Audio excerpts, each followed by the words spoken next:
नवीन वर्षाच्या सेलिब्रेशनचं काउंटडाऊन सुरू झालेलं आहे। कोकण नवीन वर्षाच्या स्वागतासाठी सज्ज झाल्याचं पाहायला मिळतंय। रत्नागिरीमध्ये मांडवी बीचवर सकाळपासूनच पर्यटक गर्दी करू लागलेले आहेत। मनोज लेले आमचे प्रतिनिधी आमच्या सोबत आहेत। अधिक तपशील त्यांच्याकडून जाणून घेणार आहोत। मनोज,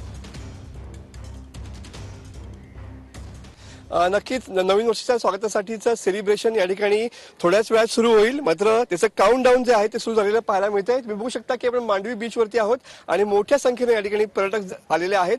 पूर्ण कोकणाचा विचार केला तर जवळपास 4 ते 5 लाख पर्यटक जे आहेत ते नवीन वर्षाच्या स्वागतासाठी या ठिकाणी आलेले पाहायला मिळत आहेत। त्यासाठी हॉटेल्स आणि रिसॉर्टमध्ये पार्टीचं आयोजन करण्यात आलेलं आहे। सायंकाळनंतर या सगळ्याचा मौज मजेचा थरार जो आहे तो या ठिकाणी पाहायला मिळणार आहे। सरत्या वर्षाला निरोप आणि नवीन वर्षाच्या स्वागतासाठी पर्यटक जे आहेत ते उत्सुक असलेले पाहायला मिळतात।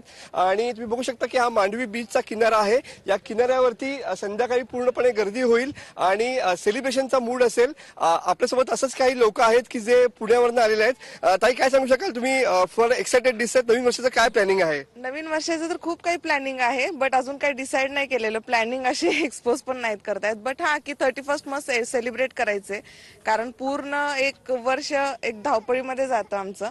त्याच्यानंतर आज मस्त इथं निसर्गरम्य वातावरणात सेलिब्रेशन करायचं आहे बस, फॅमिली सोबत। कॅमेरामॅन परत एकदा सांगेन की या ठिकाणची मांडवी जो किनारा आहे तो या ठिकाणी पर्यटकांनी या ठिकाणी येण्यास सुरुवात झालेली पाहायला मिळते आहे।